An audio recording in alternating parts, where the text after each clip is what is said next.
wabarakatuh. Kami dari kelompok 2 kelas 11 B3 ingin mempresentasikan tentang Gubernur Jenderal VOC yaitu Jan Pieter Koyen.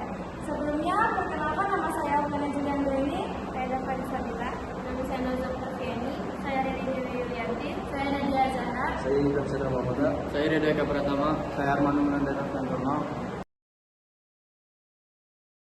Pertama, saya akan menjelaskan materi biografi. Jan Pieter Koyen lahir di Hoorn, kota Pelabuhan Penting di Holland Utara pada tanggal 8 Januari 1587. Ia dijuluki dengan Mujangkung karena perawakannya yang kurus dan tinggi. Koyen memiliki sifat yang tegas, kejam, serta ambisius. Tegas dalam mengatur dan menetapkan kebijakannya, kejam jika ada yang menantang dirinya dan menentang kebijakannya, serta ambisius untuk dia mendapatkan apa yang dia inginkan. Contohnya seperti dia sangat berambisi untuk menguasai wilayah Jakarta. Pada saat Koyen remaja, Koyen sempat pergi ke Roma, Italia. Di sana, ia mempelajari tentang pembukuan dan perdagangan. Lalu sempat pulang ke Belanda dan melakukan pelayaran. Pelayaran perdana Koyen pada tanggal 22 Desember 1607. Ia ikut dengan kapten kapal Belanda yaitu Pieter Willem Verhoeven berjualan rempah-rempah hingga ke Nusantara. Pada tahun 1618, Koyen diangkat menjadi Gubernur Jenderal VOC, walaupun baru diresmikannya 1 tahun kemudian. Koyen bisa bergabung ke VOC karena ia memiliki pengalaman pelayaran sebelumnya. Ia juga mengerti tentang pembukuan dan perdagangan, serta Koyen memiliki ambisi yang tinggi. Armada tempur pimpinan Koyen sempat kalah pada awal peperangan tahun 1619 dari pasukan Inggris yang membela Banten. Lalu beberapa bulan kemudian, Koyen kembali menyerang dengan kekuatan yang lebih besar, sekaligus memanfaatkan perpecahan yang dialami oleh kubu lawan, dan ambisi Koyen menguasai Jakarta terwujud pada 30 Mei 1619.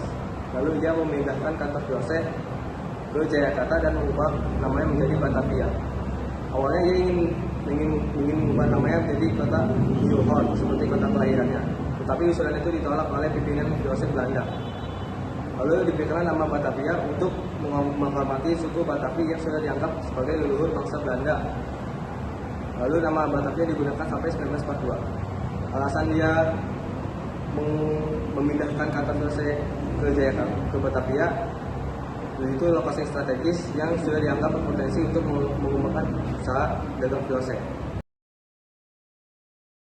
Selanjutnya, kebijakan-kebijakan yang JPQ terapkan pada saat menjabat. Pada tahun 1618, JPQ memonopoli perdagangan di Kepulauan Maluku. JPQ mengusir orang-orang Inggris yang diam-diam berjualan di Maluku. Dia juga mengontrol produksi rempah-rempah, membeli hasil rempah-rempah dengan harga yang rendah dan menjualnya dengan harga yang tinggi di perdagangan internasional. JPQ berambisius ingin menguasai perdagangan di Maluku. Lalu yang kedua, penerapan pajak pada penduduk lokal. JPQ meminta pajak berupa barang komoditi seperti beras, cengkeh, pala, teh, kopi.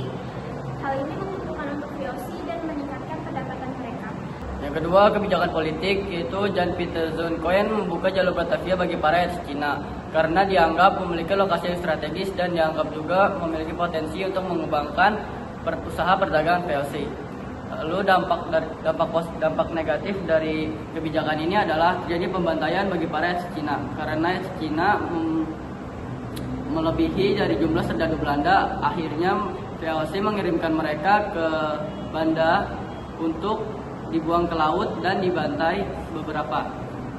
Lalu dampak positifnya yaitu banyaknya Cina yang bergabung untuk masuk Islam. Kebijakan pemerintah memindahkan pusat pemerintah VOC ke Batavia. Penerapannya yaitu JPQ memindahkan pusat pemerintah VOC dari Ambon ke Batavia pada tahun 1619 karena lokasinya yang strategis untuk perdagangan dan kekuasaan. Alasannya itu yang pertama karena lokasinya strategis dekat dengan jalur perdagangan, yang kedua potensinya berkembang, dan yang ketiga karena keamanannya itu lebih aman dibanding di Ambon. Dampak negatif bagi Indonesia itu yang pertama, Ambon kehilangan status perdagangan, yang kedua penduduknya berpindah, yang ketiga terjadi kerusakan lingkungan.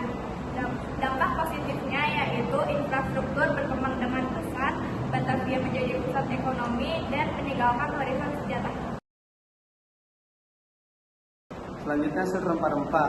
Pada tahun 1618, J.P. Kuhn menemukan rempah-rempah berupa beras, cengkih, dan pala di daerah Maluku. Lalu dia memonopoli daerah tersebut karena ingin menguasai sel rempah-rempah tersebut. Lalu dia membawa barang komoditi tersebut ke Pulau Jawa dan dia menjatuhkan pilihannya ke wilayah Batavia. J.P. Kuhn juga mengembangkan tanaman lainnya seperti teh, kopi, dan gula di Pulau Jawa. Karena melakukan tindakan monopoli, J.P. Kuhn melarang menjual barang komoditi tersebut ke pihak selain VOC. Pada intinya, ia mengatur bagaimana cara perdagangan. Kemudian ia membawa hasil panen tersebut untuk dijual di perdagangan internasional dengan harga yang dia sesuaikan. Ada juga keruntuhan J.P. Kuhn. Yang pertama, J.P. Kuhn menolaknya permintaan perdagangan Mataram untuk pedagang di Batavia. Yang kedua, J.P. Kuhn menolaknya berlayarnya Mataram ke Melaka. Yang ketiga, Batavia dianggap sebagai kota yang merugikan Kerajaan Mataram. Dan yang terakhir, hubungan Kerajaan Mataram dan Melaka dipersulit oleh Batavia. Awal mula konfliknya yaitu VOC mengirimkan dutanya untuk mengajak Sultan Agung untuk mengizinkan VOC mendirikan loji perdagangan di pantai utara Melaka.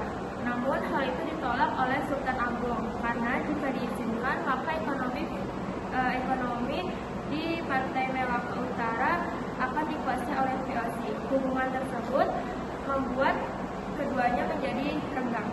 Pertempuran pertama pada tahun 1628, perundingan dari pihak Mataram ditolak oleh pihak VOC.